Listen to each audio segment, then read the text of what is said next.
Dengar, Bu? Terus.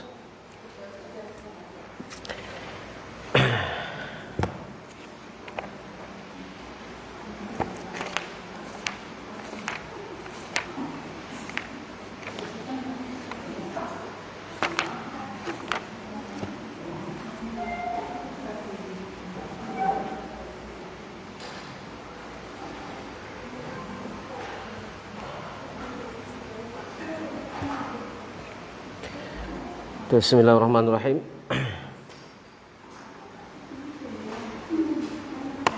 Assalamualaikum warahmatullahi wabarakatuh. Innal hamdalillah nahmaduhu wa nasta'inuhu wa nastaghfiruh wa na'udzu billahi min shururi anfusina wa sayyiati a'malina. May yahdihillahu fala mudilla lahu wa may yudlil fala hadiya lahu. Asyhadu an la ilaha illallah wahdahu la syarika lahu asyhadu anna Muhammadan abduhu wa rasuluhu. Allahumma salli wa sallim ala nabiyyina Muhammadin wa ala alihi wa sahbihi ajma'in. Ya ayyuhalladzina amanu taqullaha haqqa tuqatih wa la tamutunna illa wa antum muslimun. Ya ayyuhan nasu taqu rabbakumul ladzi khalaqakum min nafsin wahidah wa khalaqa minha zawjaha wa batha minhuma rijalan katsiran wa nisaa'a wattaqullaha alladzi tasaaluna bihi wal arham innallaha kana 'alaykum raqiba. Amma ba'd, fa inna asdaqal hadithi kitabullah wa khairal hadi hadi Muhammadin sallallahu alaihi wa ala alihi wasallam wa syarral umur muhdatsatuha wa kullu muhdatsatin bid'ah wa kullu bid'atin dhalalah wa kullu dhalalatin finnar. Jamaah sekalian rahimani wa rahimakumullahu ta'ala. Alhamdulillah, segala puji bagi Allah, salawat serta salam semoga senantiasa tercurah kepada Nabi kita Nabi Muhammad sallallahu alaihi wa ala alihi wasallam. Kita bersyukur kepada Allah Subhanahu wa taala di pagi hari yang berbahagia ini bisa kembali berkumpul dengan taufik dari sisi Allah, dengan lindungan dari sisi Allah Subhanahu wa taala dalam keadaan sehat walafiat, sehingga kita bisa hadir kembali di majelis yang mubarak ini. Kita bisa melanjutkan kembali pembahasan kita dari kitab Fiqh Sunnati lin Nisa. Fiqh Sunnah lin Nisa yang kita sekarang ada dalam pembahasan Al-libasu waz-zinatu lin nisa'i wa kamun nazar, ya. Tentang masalah pakaian, perhiasan dan hukum-hukum pandangan.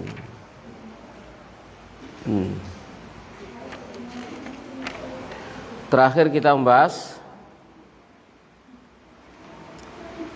tentang apa, Bu? Terakhir, Bu? Ya, tentang make up, ya. Sekarang kita lanjutkan dengan poin yang keenam, yaitu az-zinatu bil huli. Perhiasan dengan logam mulia. Az-zinat logam mulia bil huli. Ya, huli sendiri maknanya adalah perhiasan, tapi yang dimaksud di sini adalah logam mulia. Logam mulia adalah emas dan perak. Kata muallif, yajuzu lil mar'ati an tahalliya at-tahalli bi jami'i anwa'i dzahabi wal fiddah. Boleh bagi wanita untuk berhias dengan keseluruhan macam jenis emas dan perak. Jadi hukum asalnya tidak boleh, bahkan itu merupakan fitrah, ya, bagi setiap wanita. Fitrahnya adalah suka perhiasan, itu fitrahnya. Ya, dia fitrahnya wanita suka kalau dia berkalung emas, ya, bercincin emas, bergelang emas, lalu anting-anting emas dan lain sebagainya. Dia suka, senang, itu fitrahnya, ya. Jadi Allah Subhanahu wa taala menjadikan wanita suka berperhiasan. Qala Ali bin Abi Thalib, berkata Ali bin Abi Thalib radhiyallahu taala anhu, inna nabiyallah, sesungguhnya Nabi Allah sallallahu alaihi wasallam akhadha hariran, beliau memegang atau mengambil sutra, faja'alahu fi yaminihi, lalu beliau jadikan sutra itu ada di tangan kanan beliau. Wa akhadha dhahaban, lalu beliau memegang emas, faja'alahu fi shimali, lalu beliau jadikan emas itu ada di tangan kiri beliau. Tsumma qala, Kemudian beliau bersabda, inna hadzaini, sesungguhnya dua barang ini, yakni emas dan sutra, ya, dua barang ini yaitu emas dan sutra, haramun, hukumnya adalah haram, ala dzukuri ummati, terhadap kaum laki-lakinya umatku, hillun liinathim, dan halal bagi kaum wanita mereka, ya. Jadi emas dan sutra itu halal bagi kaum wanita, emas dan sutra itu haram bagi kaum laki-laki. Tidak diperkenankan seorang laki-laki mengenakan pakaian yang terbuat dari emas, pakaian dari emas ini. Pakaian dari apa, Bu? Sutra, dan juga dia memakai perhiasan yang terbuat dari emas. Tidak diperbolehkan. Ya, contoh misalkan laki-laki pakai cincin emas, haram hukum dia. Laki-laki pakai kalung emas misalkan, haram bagi dia. Berkalung saja sendiri itu sudah tasyabuh bin nisa, apalagi kalau kemudian dia dengan bahan terbuat dari emas, maka lebih haram lagi. Jamaah sekalian rahimani wa rahimakumullahu taala. Ya, berbeda kalau kemudian emas itu bagi kaum laki-laki bukan sebagai perhiasan. Bukan sebagai perhiasan, ya. Contoh misalkan dijadikan sebagai bahan rangka pedang misalkan begitu, ya, dalam peperangan. Maka seperti itu boleh kalau seperti itu, ya. Atau dijadikan sebagai sesuatu yang tidak dimuliakan. Ya, contoh misalkan seseorang hidungnya hilang, hidungnya terpotong begitu, ya, mari tiba nyosok irungnya growong, akhirnya diganti sama hidung emas. Laki-laki, ya, nah, kaku, ini mesti ae, kaku. Misalkan diganti hidung emas, laki-laki boleh, gitu, ya, sekalipun itu laki-laki boleh. Kenapa? Hidung emas itu tidak lebih baik daripada hidung asli, kan begitu, ya? Larang pun Bu kira-kira, sing asli apa sing emas, Bu? Hah? Irung emas kali irung asli, larang pun Bu? Asli, sapa kate gelem diganti? Ayo irungmu tak ketok, ganti emas. Atau kupingnya terputus lalu diganti emas misalkan. Maka boleh itu sekalipun itu laki-laki. Kenapa? Itu bukan perhiasan. Itu bukan perhiasan. Ya, itu bukan perhiasan. Ya, jamaah sekalian rahimani wa rahimakumullah. Atau seorang laki-laki dia pakai baju yang terbuat dari sutra, tujuannya adalah untuk pengobatan. Boleh.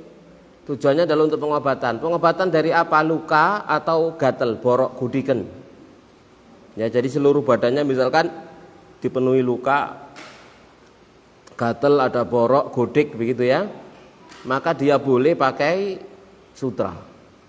Tujuannya bukan berperhiasan dengan baju tersebut, tapi tujuannya adalah berobat, ya, agar cepat sembuh, ya. Jadi luka-luka itu kalau nempel di sutra maka akan cepat kering, itu yang dimaksud, ya. Itu yang dimaksud. Jelas Ibu, ya. Jadi intinya laki-laki haram pakai emas, haram pakai sutra, dan emas serta sutra ini dikhususkan untuk kaum perempuan. Fayajuzu tahallin nisa bi asiwari wal qarti, ya, wal khatimi wa salasilil unuqi wal qalaidi wa nahwi dzalik. Jadi boleh wanita itu berperhiasan dengan mengenakan cincin, giwang, kalung gitu, ya. Ya, kemudian juga rantainya leher, ya, kalung nggih. Ya. Kemudian gelang, bingle, semua itu diperbolehkan bagi wanita, bebas dia mengenakan perhiasan apapun yang dia suka. Fa'an Abdullah bin Amr, dari Abdullah bin Amr, anna imra'atan atat Rasulullah, bahwasanya ada seorang wanita dia datang kepada Rasulullah sallallahu alaihi wasallam wa ma'aha ibnatun laha. Sementara dia bersama dengan putrinya, wa fi yadibnatiha, sementara di tangan putrinya itu miskatani ghalidhatani min dhahab, ada dua gelang tebal dari emas. Faqala laha, maka Nabi bersabda kepada dia, atutina zakata hadi, apakah kamu telah membayarkan zakatnya gelang emas ini? Qalat la, dia berkata tidak. Qal ayasurruki ya an yusawwiraki Allahu bihima yaumal qiyamati siwaraini min nar. Apa kamu suka karena sebab dua gelang emas ini ya nanti kamu akan diberi gelang pada hari kiamat, tapi gelang dari api. Ya, orang yang tidak mau bayar zakat perhiasannya ya maka diancam dengan ancaman seperti ini. Jamaah sekalian rahmani wa rahimakumullahu taala. Itu kalau dia punya perhiasan yang mencapai nisab. Nisabnya berapa, Bu? Itulah angka zakatnya. Kalau nisabnya sendiri 85 gram emas murni 24 karat ya. Jadi kalau senilai itu maka dia wajib untuk mengeluarkan zakatnya. Apakah itu yang dipakai atau yang tidak dipakai, semuanya. Jadi kalau misalkan dia punya perhiasan total, dia punya perhiasan itu mencapai nisab 85 gram emas, maka dihitung semuanya lalu dikeluarkan zakatnya ya. Sama sekali rahmani wa rahimakumullahu taala. Wa fi hadis Ibnu Abbas, juga dalam hadis Ibnu Abbas fi qissati wa'dhin Nabi lin nisa'i yaumal Id, tentang kisah nasihat Nabi kepada kaum wanita pada hari raya Id. Wa ma'ahu Bilalun, dan bersama beliau ada Bilal. Fa amarahu Nabi sadaqah, maka Nabi memerintah mereka kaum wanita untuk bersedekah. Fa ja'alatil mar'atu tulqi qarataha wa khatamaha, lalu mulailah kaum wanita itu melemparkan anting-antingnya, cincin-cincinnya, perhiasannya, gelang-gelangnya dilemparkan ya sebagai sedekah. Nah, semua dalil tadi itu menunjukkan bahwasannya di zaman Nabi Shallallahu alaihi wasallam sudah biasa kaum wanita itu mereka berperhiasan dengan emas-emas mereka, dengan perak-perak mereka. Itu sudah biasa ya. Juga dalam hadis Thauban, fantaza'at Fatimatu silsilatan fi unuqiyya min dhahab, maka Fatimah melepas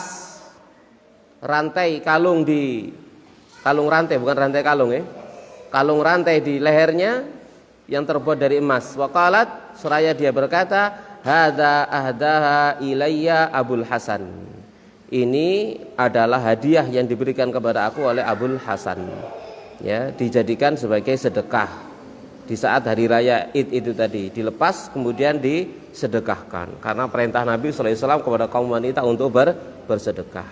Ini juga dalil bahwasanya kaum wanita di zaman Nabi atau para sahabiat mereka juga biasa berperhiasan.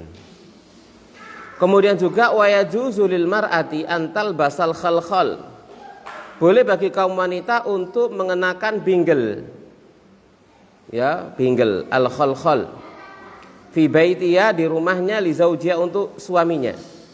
Lakin la tubdihi lil ajanib, tapi dia tidak boleh menampakkannya bagi orang asing. Kenapa? Karena namanya bingle ditaruh di kaki, sementara kakinya juga adalah aurat, maka perhiasan yang ada di aurat tidak boleh ditampakkan. Wala tadrib birijliha, dan tidak boleh dia menghentak-hentakkan kakinya, litu'allima ar-rijal, untuk mengasih tahu kaum laki-laki bima tukhfihi, dengan apa yang dia sembunyikan.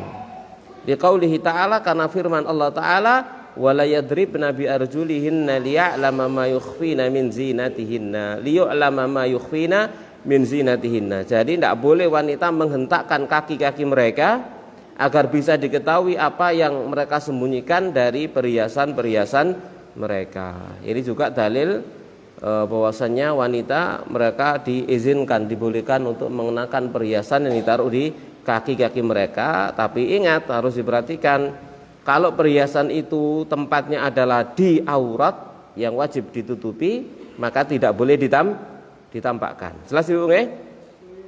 Kalau perhiasan itu ada yang ditempatkan di tempat yang itu bukan aurat, ya maka tidak apa-apa gitu ya.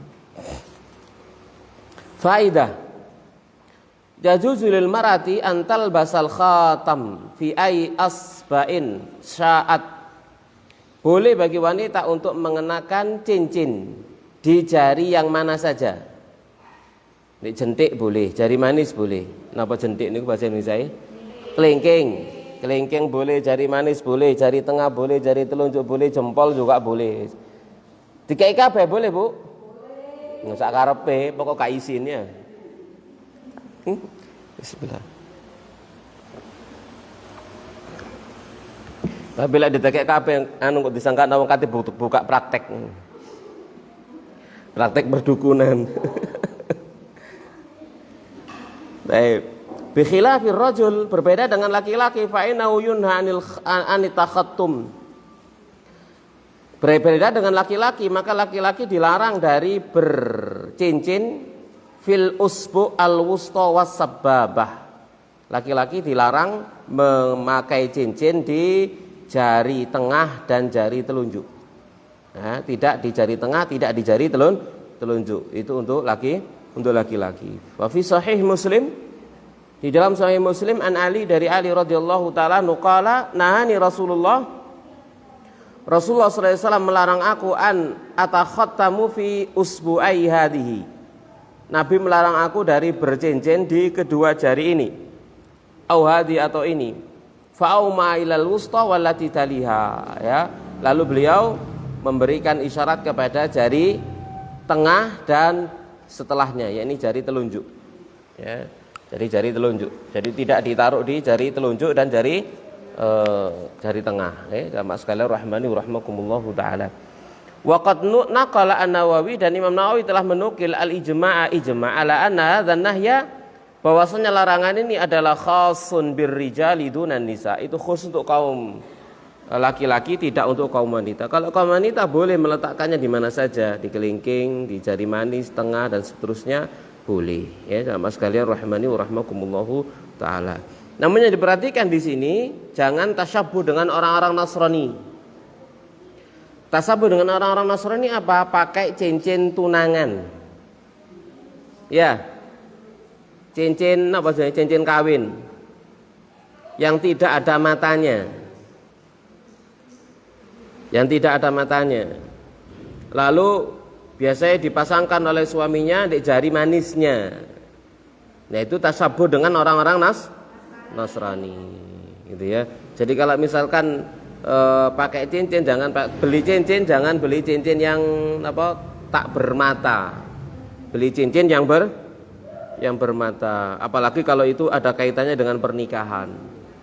Kalau ada kaitannya dengan pernikahan, hadiah dari suami, maka belikan yang bermata, bukan cincin kawin. Cincin kawin yang biasa dikenal itu ya. Tapi belikan yang bermata, lalu taruh di mana? Taruh silakan di mana saja. Ya, karena saya pernah mendengar ceramah kristenisasi oleh Ustadz Syihabuddin dulu kalau nggak salah, lama sekali. Beliau menceritakan kenapa kok mereka orang Nasrani menaruh cincin kawinnya di jari manis. Tatkala mereka mau menyematkan cincinnya itu, mengatakan waktu di jempolnya itu apa? Tuhan Bapa, jari telunjuknya, Tuhan Anak, jari tengahnya, Ruhul Kudus, kemudian di jari manis, amin. Ditaruh di jari manis.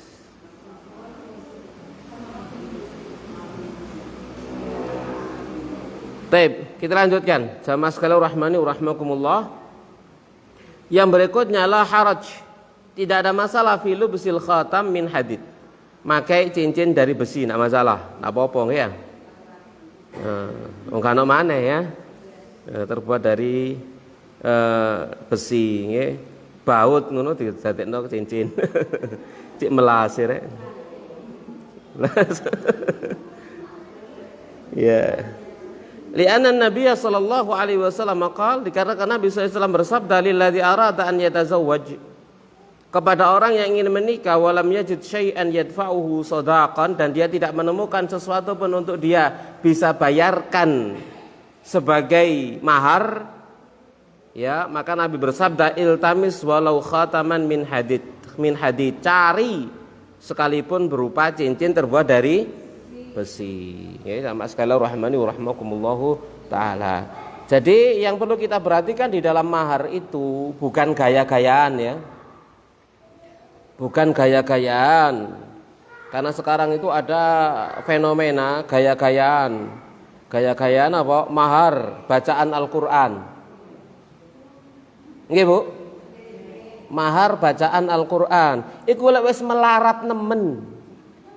Gak duwe apa-apa belas sampai cincin terbuat dari besi wis gak ono. Nah, baru mahare berupa bacaan Quran. Iku lek nemen melarati. Ya, jadi jangan dijadikan sebagai gaya-gayaan. Nabi sallallahu alaihi wasallam menyuruh dia, ini sahabat ini, cari sekalipun satu cincin terbuat dari besi. Pira regane, Bu? Cincin terbuat dari besi, Bu? Kira-kira pira kira-kira? Wong baut murno tetekno cincinnya. Jadi murah gitu ya. Jadi berupa harta, ya mahar berupa harta. Kalau dia punya berupa harta. Ya, jangan lek butuh kena didol gitu maksudnya. Ya, bisa disedekahkan, bisa apa dan seterusnya, ya. Jelas Ibu? Ibu? Ada pertanyaan sampai di sini?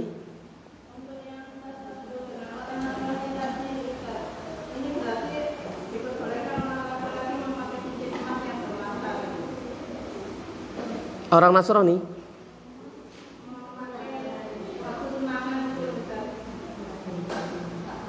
Saya ulangi pertanyaannya. Untuk laki-laki yang bertunangan tidak boleh menyamai orang Nasrani dengan memakai cincin yang Laki-lakinya tidak boleh, istrinya.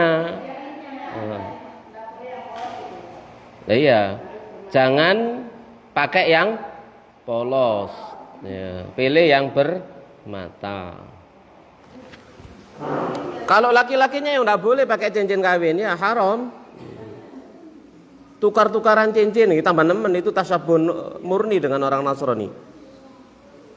Ya, si suaminya menyematkan cincin di jari manis istrinya, istrinya juga menyematkan cincin di jari manis suaminya. Itu tasyabuh beneran sama orang Nasrani.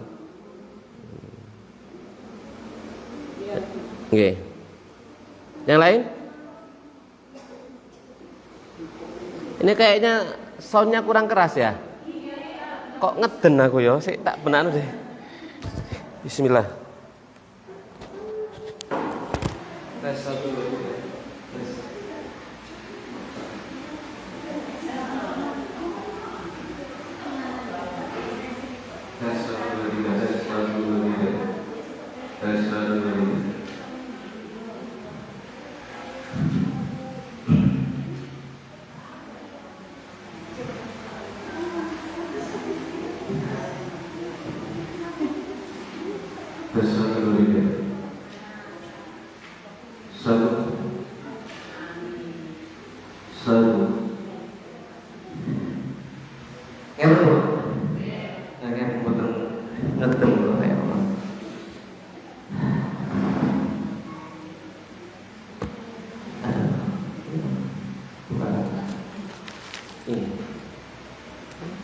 Mimi.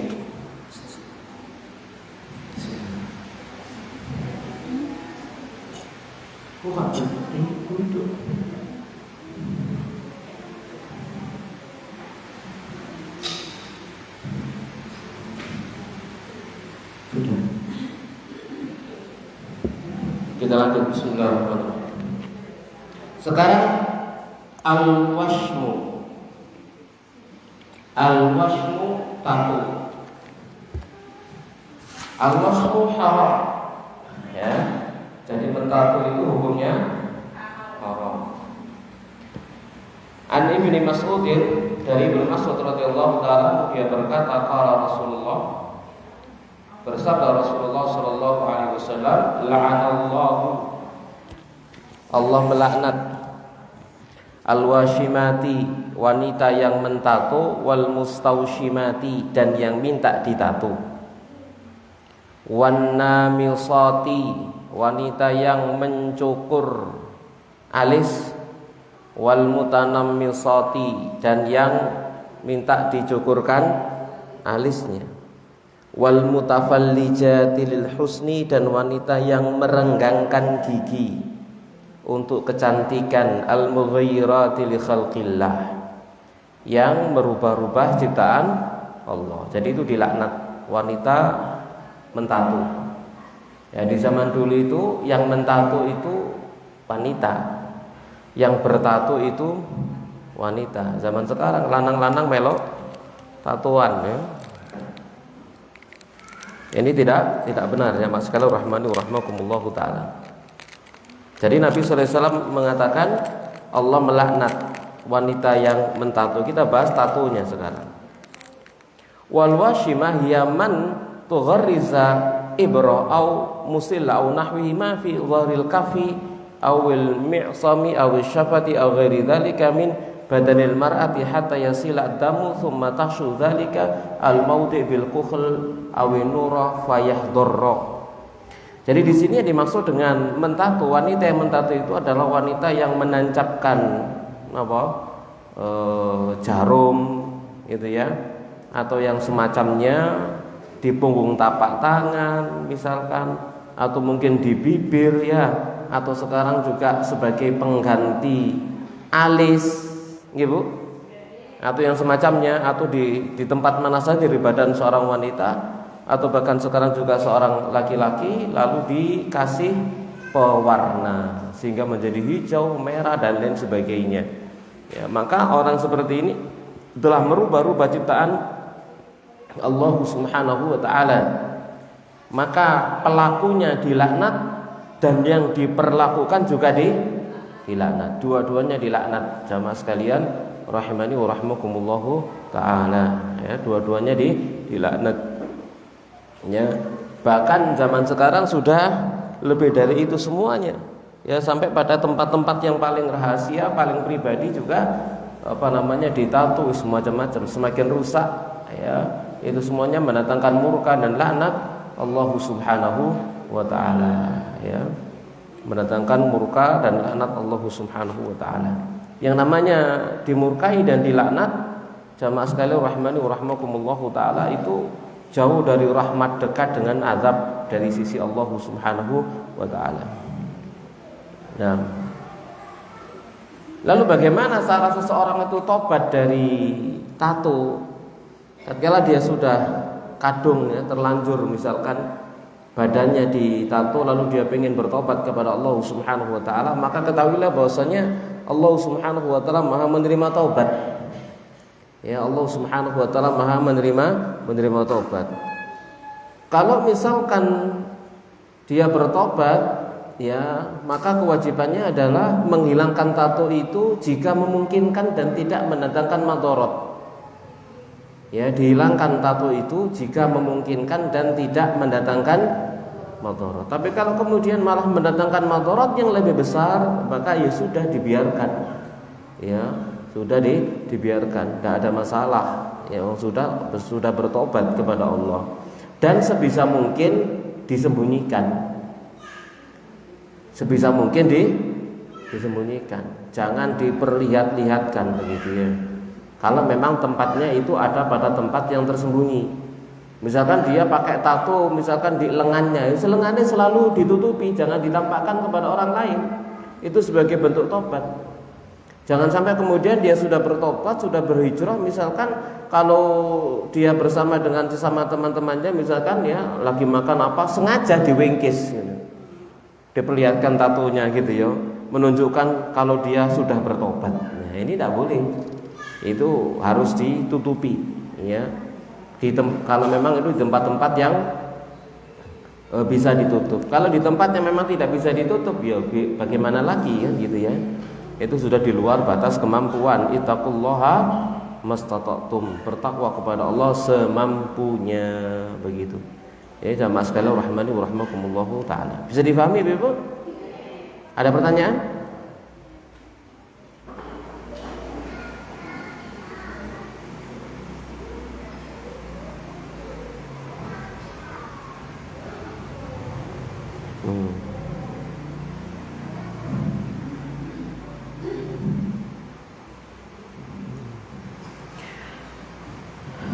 Ada juga yang di sini disebutkan oleh Syekh Abu Malik. Ada juga sebenarnya bukan tato gitu ya, bukan tato, cuma tempelan. Ya, tempelan yang bisa hilang. Ya, jadi disetempel di tangannya atau di lengannya begitu, sehingga muncul gambar warna tertentu, ya, tapi tidak merubah apa-apa, ya, tidak ada yang melukai kulit, tidak merubah kulit, hanya berupa tempelan saja. Kalau itu berupa tempelan, ya, bagi wanita maka hukumnya boleh, tapi hanya untuk ditunjukkan kepada suaminya saja, tidak kepada yang lain. Itu mau digambari opo, tempeli opo di lengene lah, di endilah gitu ya, misalkan begitu ya. Lalu dipamerkan kepada suaminya. Ya, itu boleh, ya. Itu boleh, tidak masalah, ya. Itu syaratnya. Ya, kenapa? Karena bisa hilang begitu ya. Habis mandi digosok hilang. Nah, itu bukan tato namanya ya. Tato-tatoan. Itu tato-tatuan ya, Mas sekalian rahmani wa rahmakumullah taala. Bu gambar kembang lah, gambar apa misalkan begitu ya, ditempel di tubuhnya, hanya diperlihatkan kepada suaminya, maka itu boleh ya, Mas sekalian rahmani wa rahmakumullah taala. Nama? Oke, boleh nama.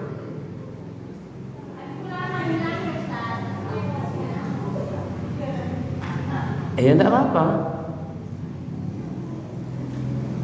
Enggak apa-apa kalau pakai henna itu merubah pigmen kulit, tidak nempel itu toh, tapi kulitnya berubah warna. Sini saya. Duduk. Dalam? Kalau kutek kayak cat ya. Kalau cat maka harus dihilangkan kalau mau bersuci. Tapi kalau henna tidak perlu dihilangkan, tidak bisa. Kenapa? Seperti ibu-ibu marut kunir. Nah itu ya. Jadi tangannya kuning berubah. Kan henna kan sifatnya seperti itu. Jadi merubah warna pigmen kulit. Jadi setelah digambari pakai henna itu kan nanti dihapus ya. Dihapus kan membekas. Nah kan yang diambil kan bekasnya itu. Jelas ibu? Nih. Ada lagi pertanyaan yang lain?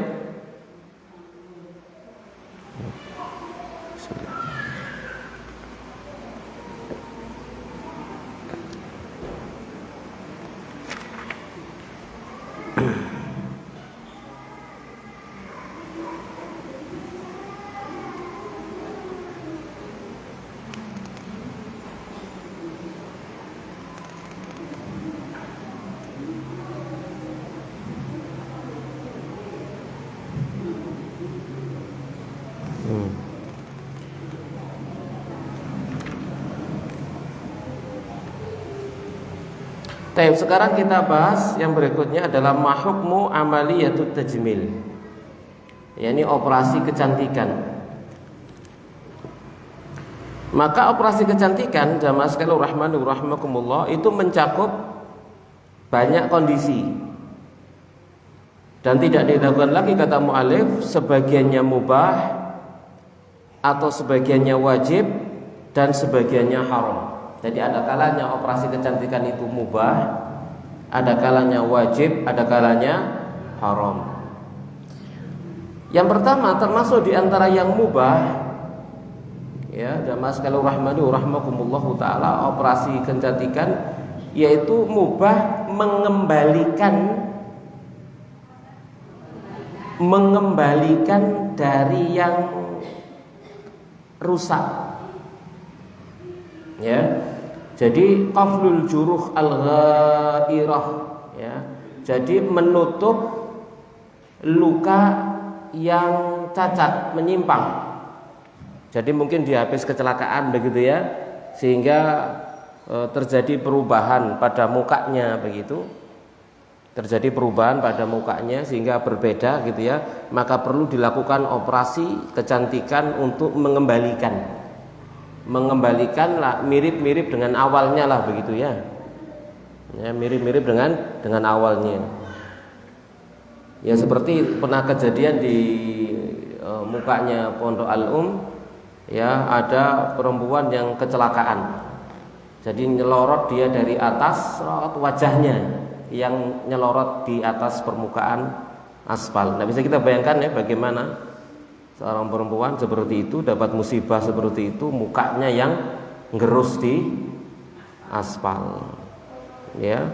Yang seperti itu dia mubah, boleh untuk melakukan operasi kecantikan. Kenapa? Menghilangkan luka, bekas luka, lalu dioperasi dan lain sebagainya, untuklah meminimalisir cacat yang ada di wajahnya. Apalagi itu wajah, ya. Kalau dengkul nggak ada masalah kan gitu ya. Dan tempat-tempat yang tersembunyi lain. Tapi kalau itu di muka, ya, apalagi seorang perempuan, maka itu perkara yang sangat berharga, ya. Maka ini boleh jamaah sekalian rahmani wa rahmakumullahu taala. Boleh dilakukan, hukumnya adalah mubah. Yang semuanya itu kembali kepada apa? Memperbaiki apa yang rusak, mengembalikan bentuk kepada aslinya. Ya, jadi habis kena kecelakaan atau kena luka dan seterusnya, lalu berupaya dikembalikan kepada bentuk aslinya, ya, dengan operasi, maka itu diperbolehkan. Ya, jamaah sekalian rahmani wa rahmakumullah. Jadi hadza kullu la syai'a fi, ini semua tidak ada masalah insyaallah. Bal qad yakunu ba'du wajib, bahkan kadang-kadang bisa menjadi wajib. Ya, kadang-kadang bisa menjadi wajib, ya. Kita juga punya teman itu fotonya beda-beda karena dia sering kecelakaan. Mukanya itu beda, muka SMA sama setelah kuliah itu beda jauh sekali. Kenapa? Karena habis operasi di mukanya, habis kecelakaan, berbeda wajahnya, bentuk wajahnya berbeda, ya, karena di operasi. Ya, jamaah sekalian rahmani wa rahmakumullahu taala.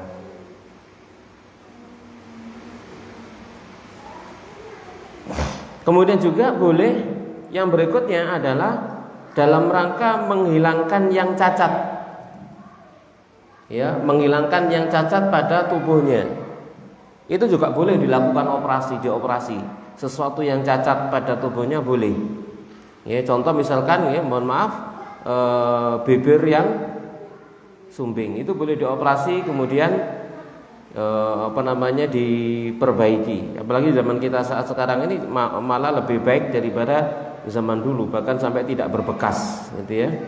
Ini juga boleh melakukan operasi itu, dan itu tidak dikatakan merubah ciptaan Allah. Jangan sampai punya anggapan, itu diciptakan dalam keadaan sumbing seperti itu, sudah biarkan.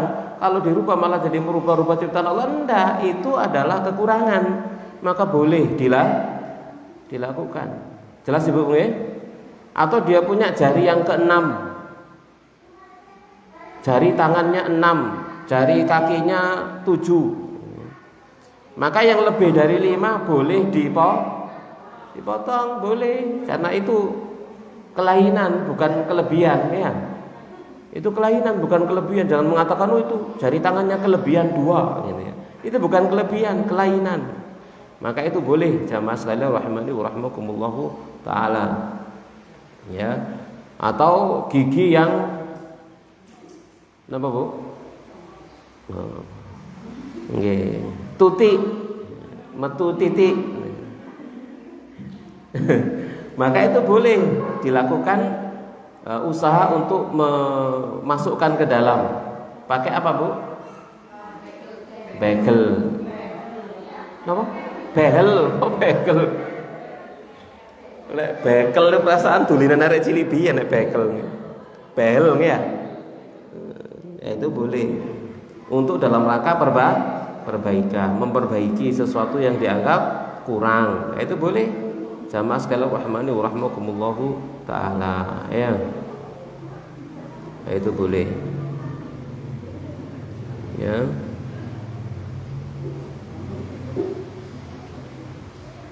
Jadi tujuannya dua, contoh tadi itu tujuannya adalah satu, memperbaiki yang rusak, dua, menghilangkan yang cacat.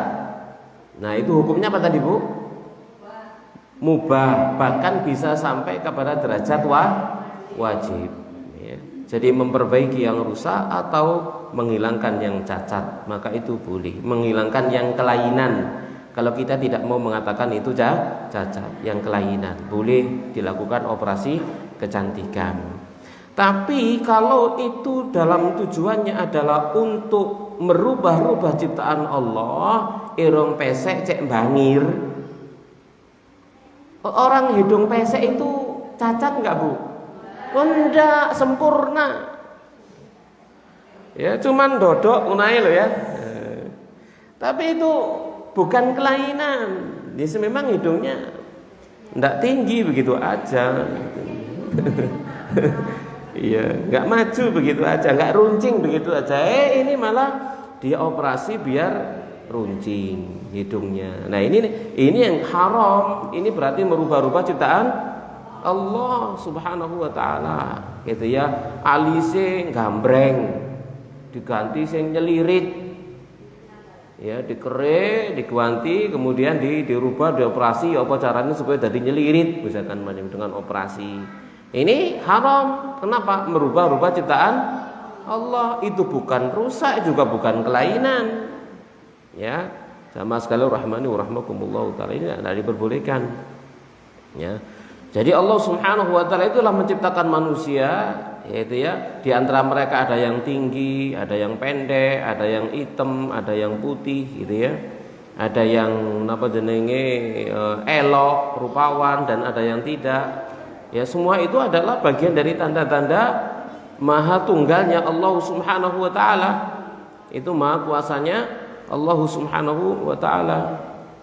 Jadi jangan dirubah-rubah ya sampai operasi. Jadi misalkan dia kulitnya peteng, lalu awil laun atau warna, awit tarkib atau susunannya, yadkhulu fi babil udwani ala khalqillahi jalla wa ala. Ini masuk di dalam bab memusuhi makhluk Allah azza wa jalla. Ya, la tabdila li khalqillah, tidak ada penggantian bagi makhluk Allah Subhanahu wa taala. Jadi ya, kalau yang itu tujuannya maka tidak boleh dirubah-rubah. Maka merubah-rubahnya berarti dia menantang laknat Allah Subhanahu wa taala ya. Jamaah sekalian rahmani wa rahmakumullahu taala. Dan ini termasuk juga di antara perbuatan syaitan di dalam menyesatkan anak cucu Adam untuk merubah-rubah ciptaan Allah Subhanahu wa taala. Naam.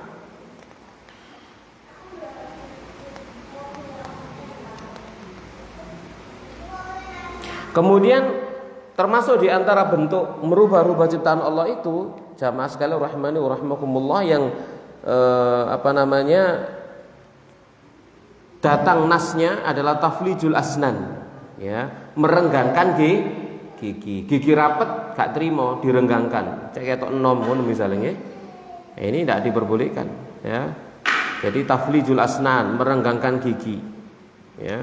Jadi dia membuat celah di antara gigi dengan gigi yang lainnya ya. Termasuk juga mendatangkan laknat adalah waslu sya'r, menyambung rambut. Ini termasuk merubah ciptaan Allah, menyambung rambut. Napa istilah lain di salon-salon niku nyambung rambut niku? Ekstensi ya. Napa? Extension ya. Nggih, extension ya. Rambutnya disambung. Kemudian juga watarqiqil hajib, menipiskan alis, sama al-wasm, mentato tadi itu. Ini semua merubah-rubah ciptaan Allah Subhanahu wa taala. Semua ini hukumnya haram, tidak diperbolehkan. Jamaah sekalian rahmani wa rahmakumullahu taala ya.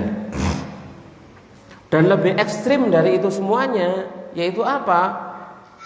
Merubah-rubah jenis kelamin. Ini lebih ekstrim dari itu semuanya. Ya, sing lanang dadi wedok, sing wedok dadi lanang ya, dan sebaliknya. Ini merubah-rubah ciptaan Allah Subhanahu wa taala ya, dan ini mal'un, orang-orang seperti ini dilaknat ya oleh Allah Subhanahu wa taala ya. Jadi orang laki-laki tulen ya, lalu operasi plastik jadi perempuan, perempuan tulen operasi plastik jadi laki-laki. Berbeda misalkan kalau dia khunsa itu sing ngerepot gitu ya, punya dua kelamin, laki-laki dan juga punya kelamin perempuan, double. Maka hukumnya bagaimana? Ditunggu sampai dia balik. Yang fungsi yang mana? Kalau ternyata yang fungsi itu kelelakiannya, maka boleh mengadakan operasi plastik menghilangkan kelamin perempuan. Kalau yang fungsi itu adalah kelamin perempuannya, boleh melakukan operasi kecantikan menghilangkan kelamin laki-lakinya. Sing masalah lek fungsi kabeh. Nah, ini masalah ini. Ya, ini namanya khunsa muskilah dalam ilmu fikih. Ya, khunsa muskilah, ya, wandu sing bermasalah. Kenapa? Semuanya fungsi. Melok sing endi kan gitu ya. Yang biasanya melok perasaan, lah perasaanmu saiki lanang tak wedok gitu. Ya, seperti itu jamaah sekalian rahimani wa rahimakumullahu taala, ya. Baik. Nggih.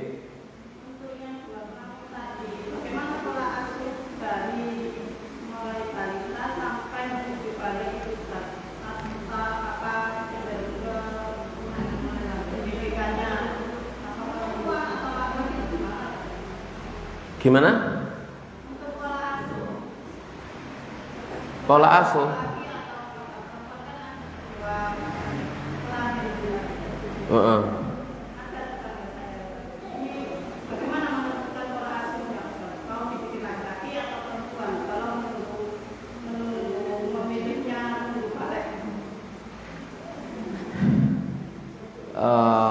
Dilihat kecenderungannya. Kalau kecenderungannya itu kok seneng kumpul sampai wedok, ya berarti dia didik dia seperti anak perempuan. Kalau kecenderungannya, ya misalkan kan bisa dilihat ya, anak-anak misalkan anak perempuan kebanyakannya gitu ya, dulinane seneng dulinan masak-masakan, niru ibu nih, lek lanang niru bapak, itu kan perasaannya, ya. Ya tinggal dilihat saja. Ini kan kasus ya. Ya orang tua harus melihat anaknya ini dia kecenderungannya kemana, sampai kemudian diketahui bahwasanya yang organ reproduksinya ini yang dominan yang mana, gitu ya, sampai kemudian usia baliknya seperti apa. Karena juga terjadi seperti itu, dia punya dua kelamin ganda selama di rumah itu dia dididik polanya pola laki-laki sama orang tuanya, pola laki-laki. Ternyata begitu balik alat reproduksi laki-lakiannya itu tidak fungsi, yang fungsi perempuannya. Akibatnya ternyata dia juga siap, ya wis lengon aku wedok gitu ya. Yang kemarin-kemarinnya dia pakai celana moro dadi rok jilbaban. Ya, itu juga terjadi ya jamaah sekalian rahimani wa rahimakumullahu taala. Dan itu juga bisa dijelaskan kepada dia, kamu ini bermasalah nak gitu ya. Kamu ini juga lanang juga wedok, sekarang ini nunggu nanti alat reproduksimu yang mana, nanti dikasih tahu, difahamkan dia. Sambil dilihat psikologinya ya. Dilihat psikologinya, dan orang tua perannya sangat penting di situ. Ya, orang tua perannya sangat penting.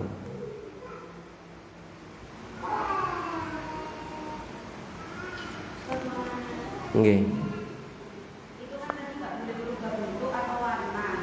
Sekarang kan ada kayak skincare atau kayak treatment semua berubah bentuk itu mau melangsungkan gigi atau pakai krim, infus badan ini gimana? Kalau berubah warna. Yang dimaksud tadi itu merubah warna dengan operasi. Ya tidak apa-apa. Kenapa? Karena itu merubah zat. Ya seperti jenengan kepengen rek muka aku cek kuning gitu ya, raup kunir.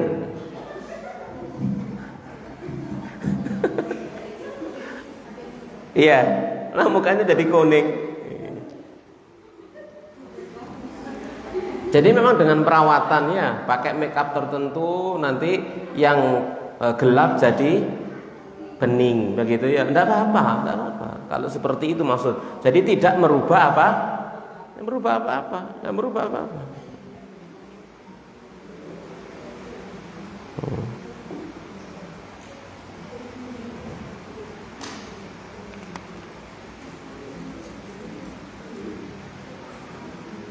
Nah,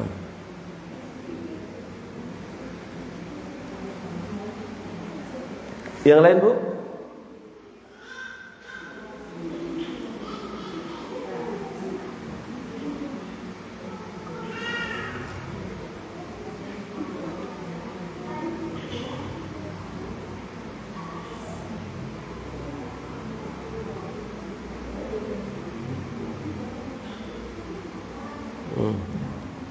Sekarang kita bahas ini pembahasan terakhir dari pembahasan az-zina, ya, perhiasan, yaitu hukmu lubsil adasat al-mulawwana lizina wal mudah, mengenakan lensa mata, lensa kontak lens gitu ya.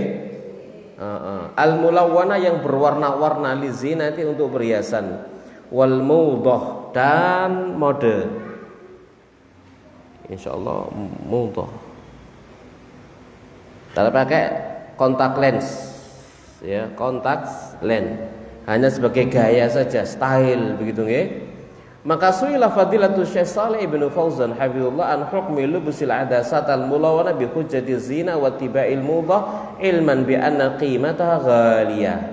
Jadi Syekh Shalih bin Fauzan ditanya hukum mengenakan kontak lens, ya, dengan alasan untuk sebagai perhiasan dan mengikuti gaya mode, dan perlu diketahui bahwasanya harganya mahal. Maka beliau menjawab, lubusul adasat min ajlil hajah la ba'sa bihi. Mengenakan kontak lens, ya, kontak lens, lensa mata teman-teman, dengan karena adanya hajat kebutuhan la ba'sa bihi, tidak apa-apa. Kalau memang ada kebutuhan sebagai pengganti kacamata, kan gitu ya? Kan fungsi aslinya pengganti kacamata. Jadi kalau dia punya hajat kebutuhan lalu pakai kontak lens sebagai pengganti kacamata, boleh kalau itu tujuannya.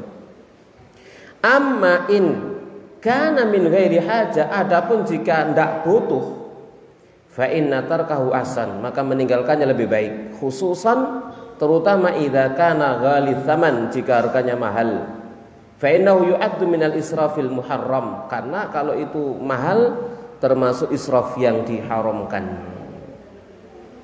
Ya, termasuk israf yang diharamkan. Kemudian kalau ternyata dia mengenakan kontak lens itu lalu merubah warna, napa jenenge? Napa jenenge ini sing warna ireng ini jeneng napa? Pupilnya sing ireng dadine biru, hijau, merah. Begitu ya. Ya, kalau itu kemudian jadi berubah, ya, jamaah rahimakumullah, maka itu menjadi tadlis. Apa itu tadlis, Bu? Penipuan. Bismillah. Ya, jadi itu tadlis. Ya, wa ala ma fihi min tadlis wal ghish. Li'annahu yudhirul aina bighairi madhari al-haqiqi min ghairi hajatin ilaih. Gitu ya. Kemudian juga ditambah lagi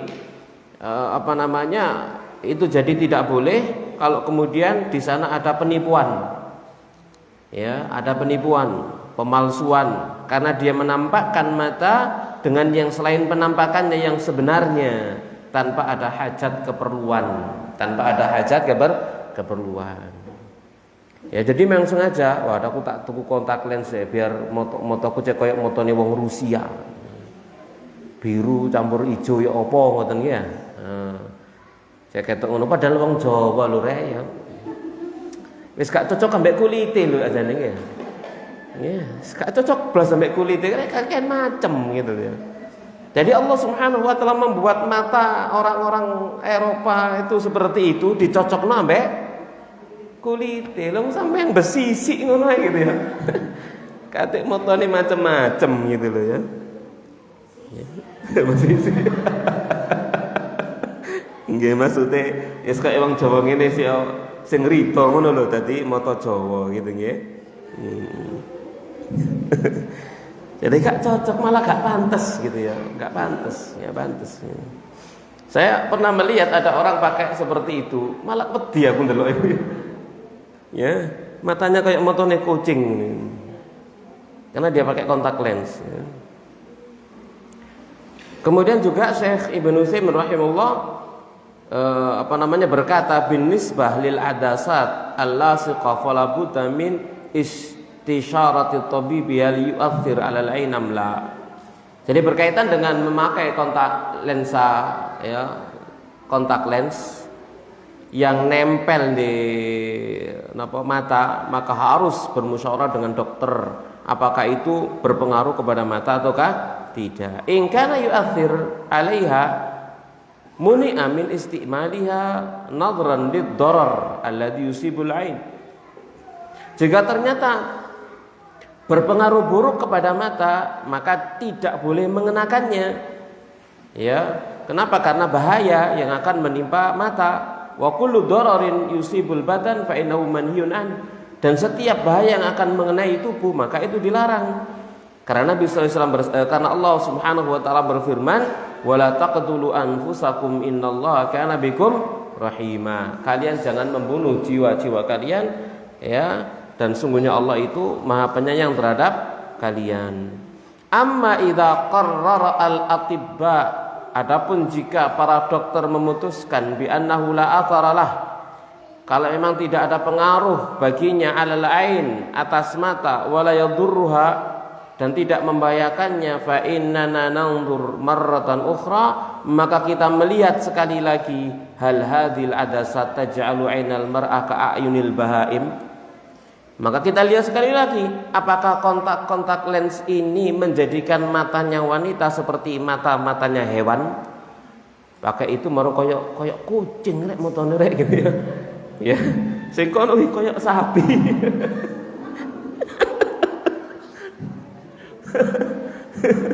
Misal gitu ya.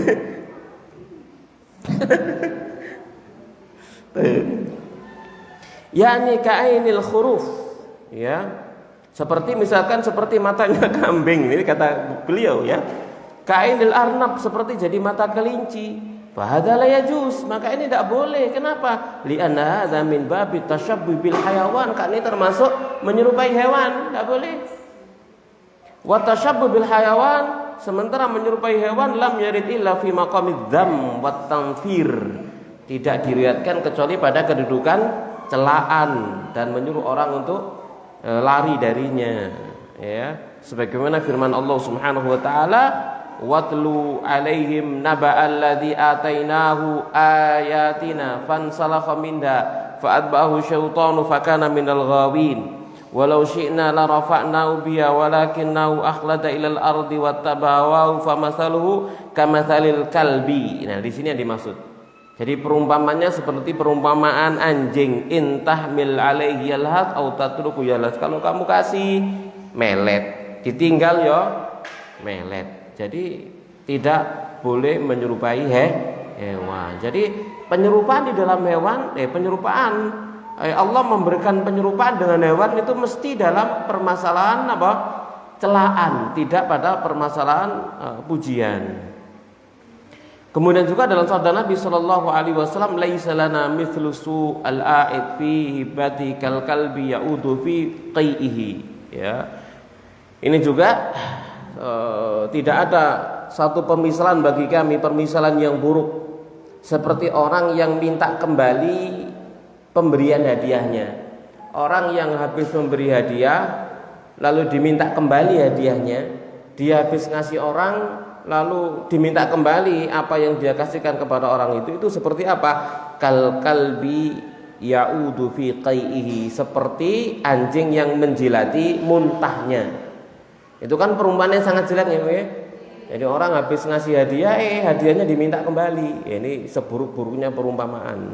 Kecuali bapak kepada anaknya. Bapak memberi hadiah kepada anaknya diminta lagi boleh. Ya, kecuali hadiah hibah yang diberikan oleh bapak kepada anaknya itu boleh ditarik kembali sama bapaknya. Nggak jadi nak, boleh.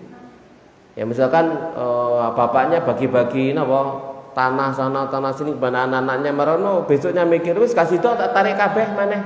boleh. Itu tidak masuk dalam kriteria menjilat ludah kembali, muntahnya sendiri enggak. Kenapa? Bapak orang tua kepada anaknya. Kenapa? Harta anak milik bapak. Anta wa malu kali abiga, kamu dan hartamu milik bapakmu.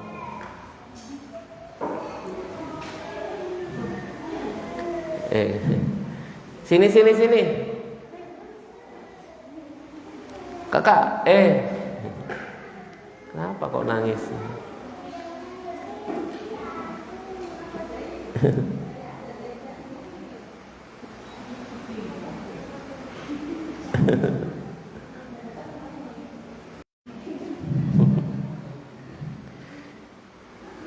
Kita lanjutkan. Ya, jadi kalau bapak yang ngasih, orang tua ngasih hadiah kepada anaknya, maka boleh dia minta kembali, dan itu tidak termasuk hadiah nopo sih, hadiah nopo baju tah, sarung tah, hadiah macam-macam. Ojo dilirik ae. Dilirik gak tau digawe kon, ditenono kon. Gak ngarat akeh imane kon, jenenge gitu ya. Lek wis dikekne iku wis aja dilirik-lirik ae. Itu sudah jadi milik siapa? Milik yang dikasih, mbok digawe, mbok dikena, mbok didol maneh sak karepe gitu ya. Ojo dititeni, ojo dilirak-lirik ae. Tak kei kowe dibas dikekno wong kon ditetono, gak digawe dhewe dikekno wong. Wis sak karepe ta. Ojo dilirik gitu nggih. Ya, bahkan minjem kembali aja tidak boleh. Ya, apa yang sudah dia hibahkan dia tidak boleh minjem dari apa yang dia hibahkan kepada orang tersebut, tidak boleh ya. Kemudian kama fi qaulin Nabi, juga dalam sebagaimana dalam sabda Nabi sallallahu alaihi wasallam, alladzi yatakallamu yaumal jum'ati wal imamu yakhutub kamatsalil himari yahmilu asfara. Ini juga perumpamaan yang lain. Orang yang berbicara pada hari Jumat sementara imam sedang berkhutbah itu seperti keledai yang mekul buku, mekul kitab. Ya, perumpamaan sangat jelek. Ya, ada khotib lagi berbicara di mimbar Jumat, enggak ngerungokno tapi ngomong deh. Itu seperti keledai yang mekul kitab. Ya. Jadi jamaah sekalian rahmani wa rahmakumullah. Kemudian kata beliau, fa idza kanat hadhihi lasiqat taj'al al-ain ka ainil bahaim. Jadi kalau kontak lens tadi yang dipakai menjadikan matanya seperti mata hewan, fa inna lubsaha haramun, maka memakainya hukumnya haram. Amma idza kanat la tughayyirul aina, ya, akan tapi jika tidak merubah mata gitu ya, tidak merubahnya biasa ya, misalkan transparan begitu ya, maka tidak ada masalah. Atau hanya merubah sedikit, yakni tughayyiru launal ain min sawadin khalis ila sawadin duna dzalik wa ma asbah dzalika fala ba'sa. Kalau hanya merubah sedikit, aslinya adalah warna hitam jadi kayak berubah, tidak terlalu hitam misalkan begitu ya, maka tidak ada masalah. Walaysa min babi taghyiri khalqillah, karena ini bukan termasuk bagian dari merubah ciptaan Allah. Li'anna hadila tathbut, karena ini tidak tetap. Falaysat kal wasm, dan ini bukan seperti mentatu. Bal ya ghairu sabitah mata sya'at khala'atha, dan itu tidak tetap, kapan dia mau maka dia bisa mencabutnya ya. Bal tasbihun nadharah, bahkan itu menyerupai an-nadharah, kaca mata, allati talbas alal ain, yang dia digunakan menutupi mata. Seperti itu jamaah sekalian rahimani wa rahimakumullahu taala. Jelas Ibu? Nggih. Ada pertanyaan?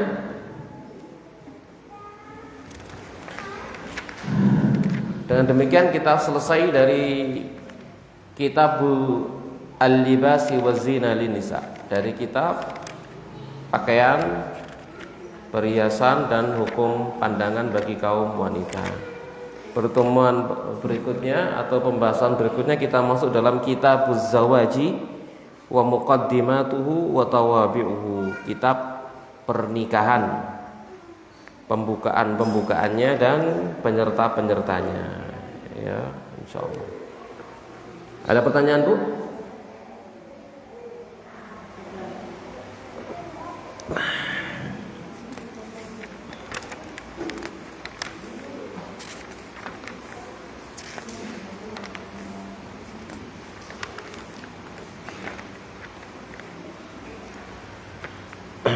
Kalau tidak ada, kita masuk dalam kitab Zawaj.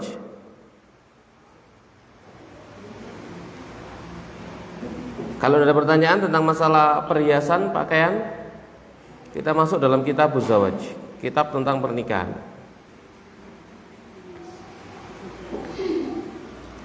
Gimana Ibu? Masuk ya? Taib, kitab Zawaj. Az-zawaju wa muqaddimatu wa tawabi'uhu. Yang pertama, at-targhibu fi zawaji wal hathu alaihi. Ya, anjuran, dorongan, motivasi dalam pernikahan dan dorongan untuk menikah, ya. Karena ini merupakan fitrah ya bagi setiap insan. Allah Subhanahu wa taala berfirman dalam surah Ar-Ra'd ayat 38, "Walaqad arsalna rusulan min qablika," dan sungguh telah kami utus para rasul sebelummu, "wa ja'alna lahum azwajan," dan kami jadikan untuk mereka pasangan-pasangan, istri-istri, wa dzurriyyatan, dan keturunan. Ya, jadi ini merupakan bagian dari ketetapan Allah Subhanahu wa taala. Ya, jadi kita diciptakan berupa berpasangan, itu maksudnya laki dan perempuan itu berpasangan. Bukan berarti misalkan mesti punya pasangan, gitu ya. Bukan berarti misalkan mesti punya pasangan, enggak. Gitu ya. Memang kenyataannya seperti itu kan, gitu ya. Ada laki-laki yang sampai mati tidak pernah menikah. Ada juga perempuan yang sampai wafat juga tidak pernah menikah, gitu ya. Ya, itu bukan berarti kemudian jari ini diciptakan berpasang-pasangan. Aku sampai saiki kok gak duwe pasangan, jadi gak gelem golek. Utawa gak punya usaha, kan begitu ya. Jadi yang dimaksud pasangan-pasangan di situ adalah laki-laki dan perempuan, jenis jantan dan betina kalau hewan ya. Kemudian dalam surah An-Nur 32 Allah Ta'ala berfirman, "Wa ankihul ayama minkum wassalihina min ibadikum wa imaikum," ya. Dan nikahkan oleh kalian yang bujangan-bujangan itu di antara kalian, dan orang-orang soleh dari budak-budak kalian yang laki-laki maupun perempuan, disuruh untuk menikahkan. Juga firman Allah Subhanahu wa taala dalam surah Ar-Rum 21, "Wa min ayatihi," dan termasuk tanda-tanda kekuasaan Allah, "an khalaqalakum," Allah ciptakan untuk kalian, "min anfusikum," dari diri-diri kalian, "azwajan," pasangan, "litaskunu ilaiha," agar kalian tenang kepadanya, "wa ja'ala bainakum mawaddatan wa rahmah," dan Allah jadikan di antara kalian rasa kasih dan sayang. "Inna fi dzalika laayatil liqaumin yatafakkarun," sungguhnya pada yang demikian benar-benar ada tanda kekuasaan Allah bagi kaum yang berfikir. Jadi ini bagian dari sunnatullah. Ya, manusia diperintahkan untuk menikah, ya. Jadi ada sunnah syar'iyah secara syar'i, yaitu pernikahan. Wa an Anas, dan juga dari Anas, fi qissati thalathah, tentang kisah tiga orang yang alladzina qala ahaduhum, salah seorang di antara mereka berkata, "Amma ana, adapun aku, fa usallil laila abadan, aku akan salat sepanjang malam selamanya." Wa qala al-akharu, dan yang lain berkata, "Ana asumud dahra wa la uftir, aku akan puasa sepanjang masa, tidak akan berbuka." Wa qala al-akharu, yang lain berkata, "Ana a'tazilun nisaa fala atazawwaju abada, aku akan meninggalkan kaum wanita, aku tidak akan menikah selamanya." Maka faja'a Rasulullah, datang Rasulullah sallallahu alaihi wasallam, faqala, lalu beliau bersabda, "Antumul ladzina qultum kadza wa kadza?" Kaliankah yang telah berkata demikian dan demikian?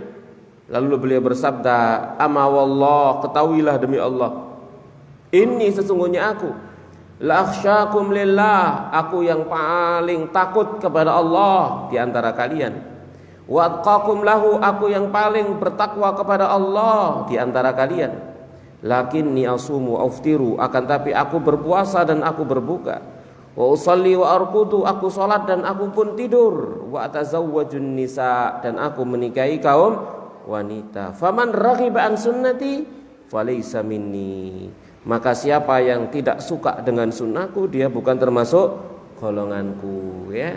Jadi ini termasuk bagian dari sunnah, bahkan sunnatul anbiya, sunnahnya seluruh para nabi menikah, dan gitu ya. Jamaah sekalian rahimani wa rahmakumullahu taala. Bahkan Nabi sendiri beliau wafat meninggalkan berapa istri, Bu? 9 ditinggalkan oleh beliau sallallahu alaihi wasallam. Ini kekhususan para nabi, ya, tidak boleh ditiru oleh umatnya. Wa an Ma'qil bin Yasar, dari Ma'qil bin Yasar radhiyallahu taala anhu, anna Nabiy sallallahu alaihi wasallam qaal, bahwa Nabi sallallahu alaihi wasallam bersabda, tazawwaju, nikahlah kalian. Siapa yang dinikahi? Al-waduda, wanita-wanita yang penyayang. Al-waluda, wanita yang mudah memiliki anak. Fa inni mukatsirun bikumul umama, karena sungguhnya aku berbangga-banggaan umat dengan kalian. Berbangga-banggaan dengan banyaknya umat dengan kalian. Jadi diperintah menikah ini perintah Nabi sallallahu alaihi wasallam. Ya, disuruh menikahi wanita yang penyayang, yang kalau apa namanya, kalau iling terjemahan biyen niku tazawwaju rabiyo sapa sira alwaduda ing wadon kang sayangan, alwaluda kang manaan, ngoten nggih. Yaitu biyen alwaluda kang manaan.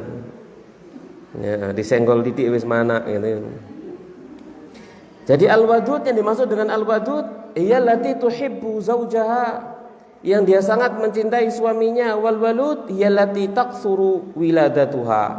Al-walud adalah wanita yang banyak persalinannya, persalinannya. Jadi gampang ya untuk apa namanya hamil begitu ya. Bagaimana cara mengetahuinya? Ya didelok dulure. Ditelok bapak nih, ya ditelok atas-atasannya, lek anake wake-ake mesti ae iki, paling ya anake wake-ake iki. Kita lanjutkan jamaah sekalian rahmani wa rahmakumullah.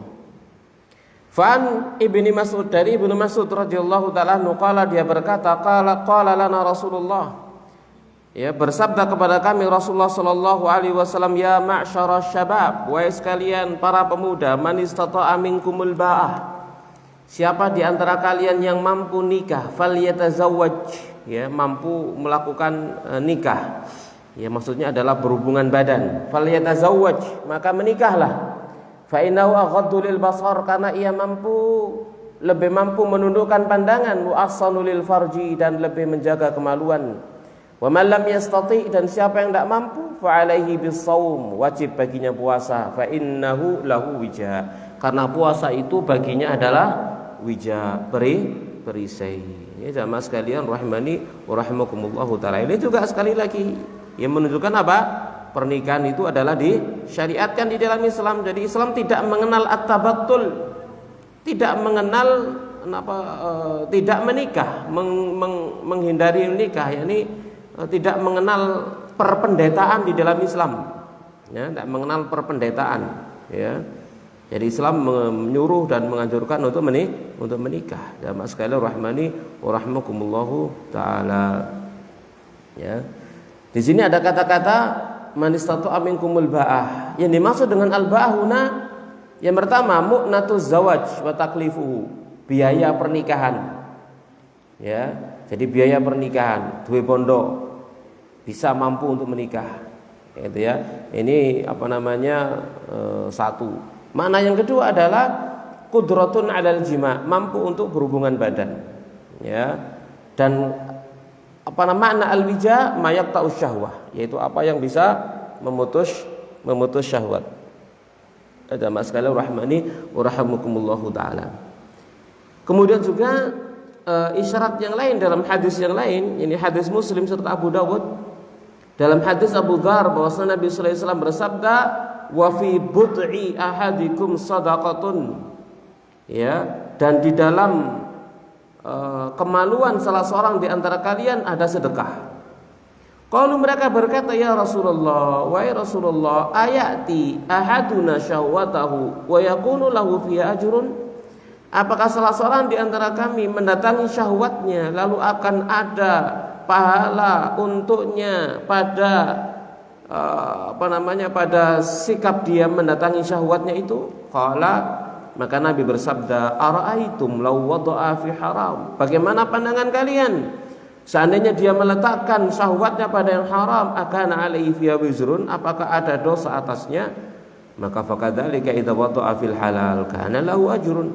Maka demikian juga jika dia meletakkannya pada yang halal, maka ada untuknya pahala. Ya, jadi pernikahan di sana adalah dalam rangka juga diantaranya adalah untuk mendapatkan pahala, menuai pahala dari sisi Allah Subhanahu wa taala, memadamkan syahwat, ya, dan mencari ridhonya Allah Subhanahu wa taala. Itu tujuan daripada pernikahan. Yang intinya jamaah sekalian rahimani wa rahimakumullah taala, ini adalah dorongan-dorongan dan anjuran-anjuran di dalam Islam, baik dalam dari Quran maupun Sunnah, untuk menikah, ya, untuk menikah. Kemudian hukum zawaj sekarang. Kalau tadi itu kan dorongannya, anjurannya. Sekarang bagaimana dengan hukum pernikahan? Hukum zawaji, hukum pernikah. Kata mu'alif, az-zawaju min akidis sunani. Pernikahan itu termasuk sunnah-sunnah Nabi Shallallahu Alaihi Wasallam yang terkuat. Maksudnya yang paling dikukuhkan di antara sunnah-sunnah Nabi Shallallahu Alaihi Wasallam. Bahwa sunnatul mursalin, menikah itu adalah termasuk sunnahnya para rasul, kama qala ta'ala, sebagaimana firman Allah Subhanahu wa taala, wa laqad arsalna rusulan min qablika wa ja'alna lahum azwajan wa dzurriyyah. Tadi sudah kita sebutkan dalam surah Ar-Ra'd ayat 38. Sungguh telah kami utus para rasul sebelummu, kami jadikan untuk mereka pasangan-pasangan dan keturunan, ya. Maka wa min majmu'il ayati wal haditsil muraghibah, dan dari keseluruhan ayat-ayat dan hadis-hadis yang mendorong fi zawaji dalam pernikahan, allati taqaddama ba'duha, yang telah berlalu sebagiannya, dzaba aksarul ulama, maka mayoritas para ulama berpendapat ila anna zawaja mustahab, bahwasanya menikah itu hukumnya mustahab. Apa mustahab, Bu? Mustahab itu apa, Bu? Halo? Mustahab itu apa, Bu? Ada hukum mustahab. Apa artinya, Bu? Iya. Bisa diartikan sunnah, mustahab, dianjurkan. Lakinnahu, akan tetapi yajib, menjadi wajib, indal khaufi, saat takut, minal wuqu'i fi zina, dari terjerumus ke dalam perzinahan. Kalau seseorang itu khawatir terjerumus dalam perzinahan, maka hukum nikahnya wajib bagi dia. Ya, jadi makanya hukum menikah itu sifatnya adalah subjektif, gitu ya. Masing-masing orang berbeda. Ada kalanya orang tertentu hukumnya sunnah, ada kala orang tertentu hukumnya mubah, ada kala orang tertentu hukumnya wajib, pada orang tertentu hukumnya makruh, pada orang tertentu bahkan haram nikah. Ini subjektif, ya. Ya, jadi kalau dia takut fitnah, maka hukum nikah bagi dia wajib. Ya, ma'al qudrati ala zawaj, bersamaan dengan kemampuan untuk menikah. Ya, anna zina muharram, karena zina haram, wa ma la yantafi'il muharram illa bi wajib. Maka apapun yang tidak bisa menolak yang haram kecuali dengannya, maka itu hukumnya adalah wajib. Ya, jamaah sekalian rahmani wa rahmakumullahu taala, gitu ya. Ya. Jadi kapan misalkan seseorang itu mubah, ya, mubah untuk menikah, kapan, Bu, kira-kira, Bu?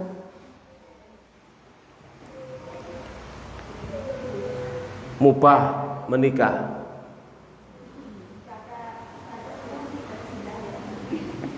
No?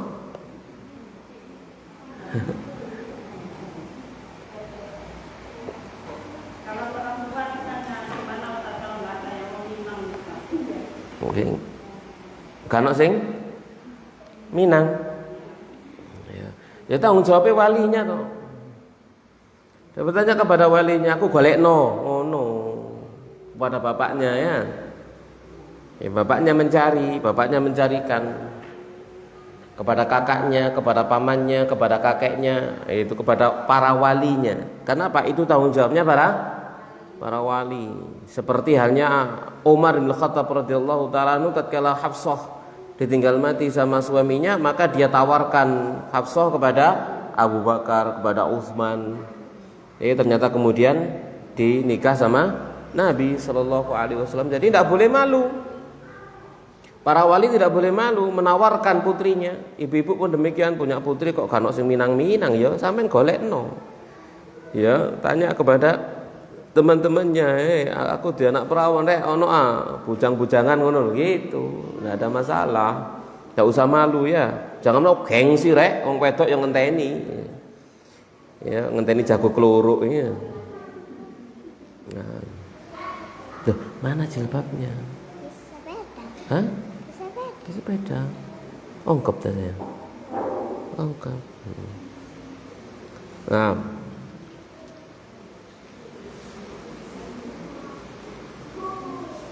Jadi bisa menjadi haram. Kadang bisa menjadi haram menikahnya. Ya, misalkan kalau ya memang dia tidak mampu untuk memberi nafkah kepada istrinya. Ya, terutama dalam masalah nafkah batin tidak bisa, tidak mampu, ya maka tidak boleh kecuali dengan keridhaan daripada calon istrinya. Karena itu kan tujuan daripada pernikahan. Haram bagi dia, ya. Seperti itu. Kita lanjutkan. Wa bima yadullu ala anna zawaja laisa fardhan 'alan nisa. Dan juga termasuk perkara yang menunjukkan bahwasanya menikah itu bukanlah satu yang fardu 'alan nisa, yaitu qauluhu ta'ala, firman Allah taala, wal qawaidu minan nisa illati la yarjuna nikahan, dan wanita-wanita yang sudah berhenti dari haid, yang mereka sudah tidak pengen lagi nikah, ya. Jadi sudah berhenti dari haid, enggak punya suami, lalu mereka enggak pengen nikah, ya enggak tercela. Berarti hukumnya mereka menikah tidak wajib, ya, tidak wajib. Ya mas sekalian rahmani wa rahmakumullahu taala. Demikian juga hadis Abu Sa'id, dia berkata, inna rajulan ata bibnatin lahu ila nabi. Seorang laki-laki datang dengan putrinya kepada Nabi sallallahu alaihi wasallam, faqala, lalu dia berkata, inna bnati hadhihi abad an tazawwaja. Putriku ini menolak menikah. Qala faqala laha, lalu Nabi bersabda kepada dia, ati'i abaki, taati bapakmu, nikahlah. Qalat la, dia menjawab enggak, hatta tukhbironi ma haqqu zauji ala zaujati, hingga Anda memberitahukan kepada saya apa haknya suami atas istrinya.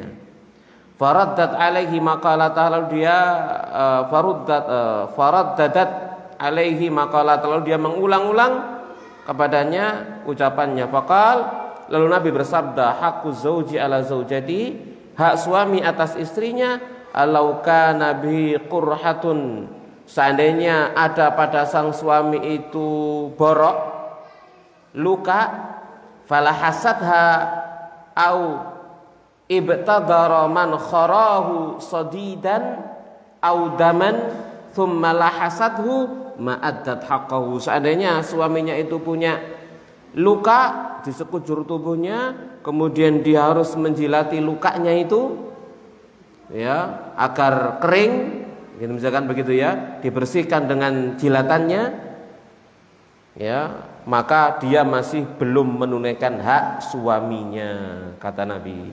Qalat, maka wanita ini berkata, walladzi ba'atsa bil haqqi la atazawwaju abadan. Maka begitu mendengar seperti itu hak suami yang begitu besar terhadap istri, wanita ini berkata, demi zat yang telah mengutus Anda dengan kebenaran, aku tidak akan nikah selamanya. Ya, tidak mau menerima tanggung jawab yang sebesar itu. Maka Nabi bersabda, la tunkihuhunna illa biidnihinna, jangan kalian nikahkan mereka kecuali dengan izin mereka. Jadi wanita diminta izin, gelem nikah atau enggak. Kalau enggak, ya enggak, berarti enggak dosa seandainya tidak menikah, ya. Fadal al hadis ala jawazi tarkiz zawaj li'udhrin ma. Maka hadis tadi menunjukkan bolehnya meninggalkan nikah karena satu udzur tertentu. Lam yataratab ala dzalikal wuqu' fil fahisyah, yang tidak menjadikan dia terjerumus ke dalam perbuatan keji. Lakinnal aula, tapi yang utama adalah az-zawaju, nikah, li azmi fawaidihi, karena besarnya faidah daripada pernikahan, gitu ya. Ya kadang-kadang ada orang itu patah hati ngene nggih, semangkel wis. Ya, pernah pernah jatuh hati, jatuh temenan hatinya, diinjak-injak gitu ya. Ya, akhirnya kapok gak ilok ketemu wong wedok wis gak arep blas ngono. Pun demikian kadang juga sebaliknya. Itu kejadian seperti itu nggih. Sama sekali rahmani wa rahmakumullah, karena hatinya tersakiti, ini kan begitu. Akhirnya dia tidak menikah, ya, tidak menikah. Ini jamaah sekalian rahmani wa rahmakumullah taala. Jelas Ibu? Ada pertanyaan? Yang terakhir sekarang kita bahas tentang ba'du fawaidiz zawaj, sebagian dari faidah-faidah pernikahan. Yang pertama jelas imtithalu amrillahi ta'ala, menjalankan perintah Allah. Pernikahan adalah perintah Allah. Ini yang pertama. Yang kedua, ittiba'u sunnatin nabi, mengikuti sunnah Nabi sallallahu alaihi wasallam, wal iqtida'u bihadil mursalin, dan mencontoh petunjuknya para rasul. Ini yang kedua. Jadi mengikuti perintah Allah, lalu mengikuti sunnah Nabi dan mencontoh sunnahnya para rasul. Lalu faedah yang ketiga, kasrus syahwati wa ghaddul basar, memangkas syahwat dan menundukkan pandangan. Jadi syahwat yang bergolak-golak misalkan bisa tersalurkan dengan cara yang halal, sehingga pandangan matanya bisa terjaga. Dia hanya melihat kepada istrinya, pasangannya, tidak kepada yang lainnya. Yang keempat, tahsinul farji wa i'fafun nisa'i, menjaga kemaluan dan mensucikan kaum wanita. Jadi menjaga kemaluan dari yang haram, mensucikan wanita dari perbuatan yang diharamkan. Yang kelima, adamu. Kenapa kecepatan dah?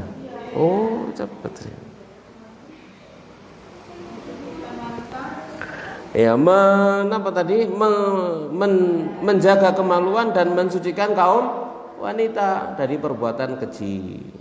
Itu ya, dari perbuatan keji. Ya, jamaah sekalian rahmani wa rahmakumullah. Karena fitnahnya besar, tidak menikah fitnahnya besar. Apalagi di zaman kita saat sekarang ini, masya Allah ya, semua media masuk, setiap orang bawa media di tangannya masing-masing. Kalau tanpa petunjuk dari sisi Allah Subhanahu wa taala, maka bisa dia manfaatkan media itu baik untuk kebaikan maupun untuk keburukan. Apa yang tidak bisa diakses di zaman saat kita saat sekarang ini? Ya, sama pemerintah sudah diblokir misalkan semacam itu. Cara untuk membuka blokiran. Maling lebih pinter gitu ya. Mau jenenge maling ya. Yang kelima, adamu duyu'il fakhisyati fil muslimin, tidak adanya penyebaran perbuatan keji di antara kaum muslimin, di dalam kaum muslimin, karena mereka menikah, sehingga perbuatan-perbuatan keji tidak tersiar begitu, tidak tersiar. Kenapa? Semuanya sudah punya tempat untuk melampiaskan hawa nafsunya yang halal, tidak kepada yang haram. Yang keenam, tuh tereng Bu. Nggih. Kalau tinggal nginum lek ngoten. Bismillah.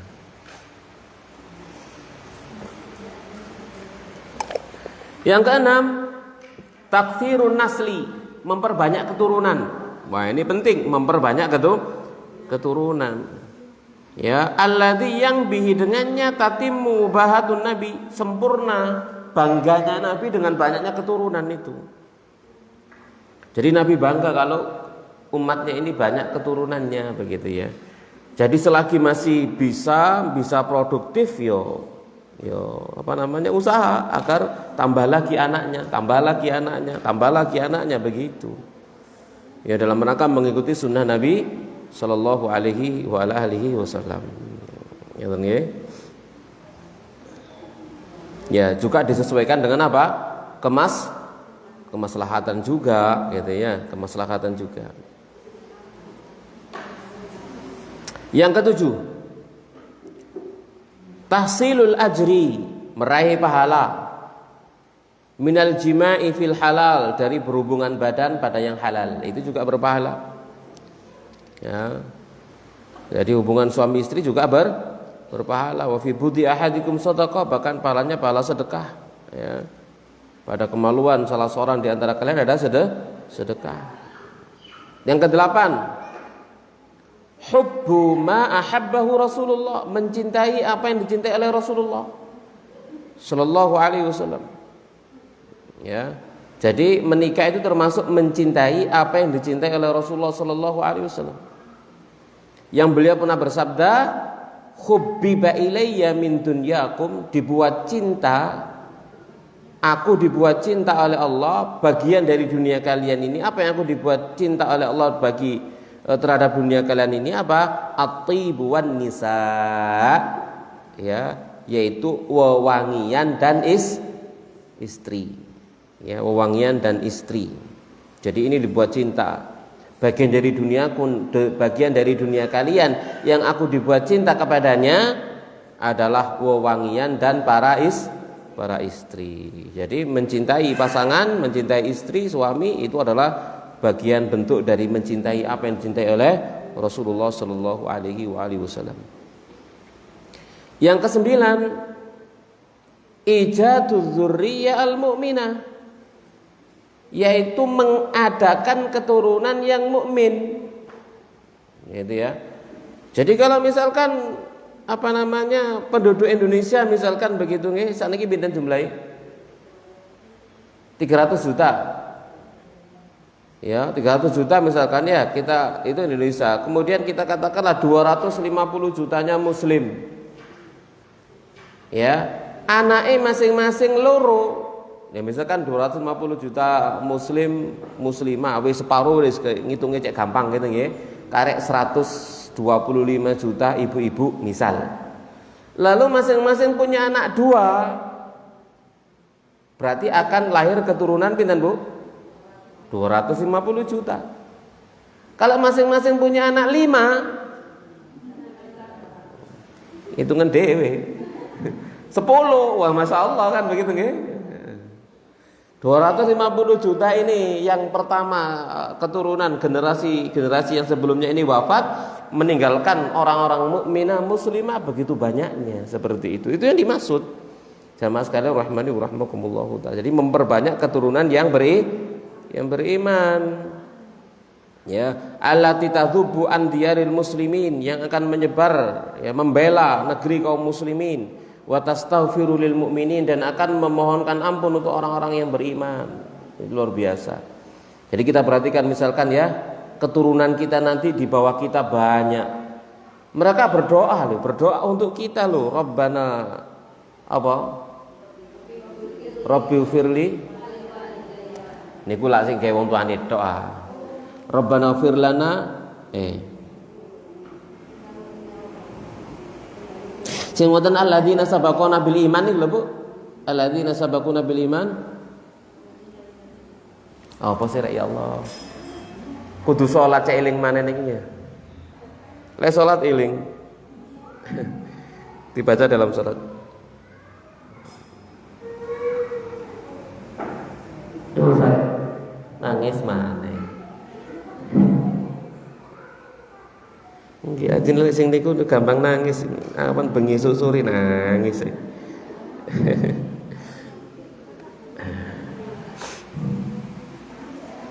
Kita lanjutkan ya, sama sekali rahmani wa rahmakumullah. Jadi mereka akan beristighfar untuk orang-orang mukmin ya. Rabbana ighfir lana Rabbighfir lana, apa hitungannya ya? Ya, jadi Allah ampuni kami dan orang-orang yang beriman yang mendahului sebelum kami, ya. Kemudian yang ke-10, al-intifa'u bi syafa'atil wildan. Liyane mana iki. Jadi al-intifa'u bi syafa'atil wildan, mengambil manfaat dengan syafaatnya anak-anak fi dukhulil jannah, di dalam masuk surga. Ya, jadi mengambil manfaat. Al-intifa'u bi syafa'atil wildan, mengambil manfaat dengan syafaatnya anak-anak. Fi dukhulil jannah, dalam masuk surga. Jadi anak-anak akan memberikan syafaat kepada orang-orang tuanya, ya.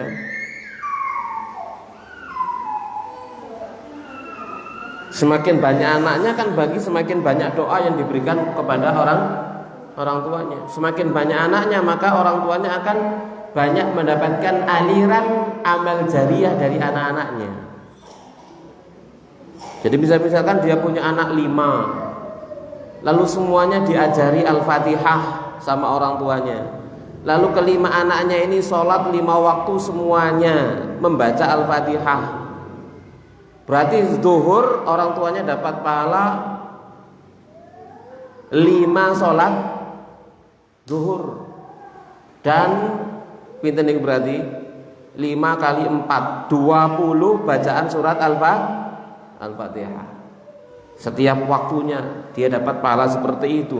Jadi besar sekali keutamaan. Semakin banyak anak berarti semakin banyak pahala yang dia raih.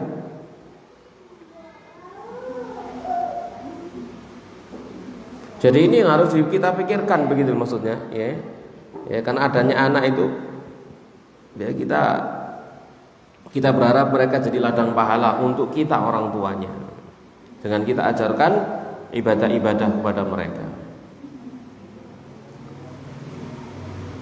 Ya, bahwasanya dari sebagian sahabat Nabi SAW, dia pernah mendengar Nabi SAW bersabda, yuqalu lil wildani yaumal qiyamah, dikatakan kepada anak-anak nanti pada hari kiamat, udkhulul jannah, masuklah kalian ke dalam surga. Fayaqulun, lalu mereka berkata, ya Rabb, wahai Tuhan kami, hatta yadkhulu abauna wa ummatuna, kami akan masuk ke dalam surga hingga bapak-bapak kami dan ibu-ibu kami masuk ke dalam surga. Ditunggu sama anak-anaknya.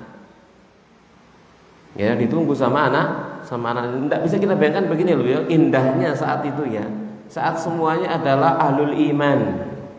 Ya, saat itu ahlul iman. Anak-anak tidak mau masuk surga kecuali sama bapaknya. Sementara bapak-bapaknya juga kan anak-anak bapaknya. Kan begitu ya? Jadi anak ini yang paling akhir misalkan ya pada hari kiamat, ayo masuk surga, enggak, sampai bapakku masuk surga. Nah bapaknya juga punya bapak, ayo masuk surga bareng anakmu, enggak, sampai bapakku masuk surga. Baik ngomong-ngomong, ayo masuk surga, enggak, sampai bapakku masuk surga. Akhirnya rombongan besar satu keluarga senasab, mereka masuk surga bareng, luar biasa. Ya, itu adalah kejadian sangat indah di pintu surga seperti itu nanti. Jamaah sekalian rahmani wa rahmakumullah. Mereka saling memberikan syafaat.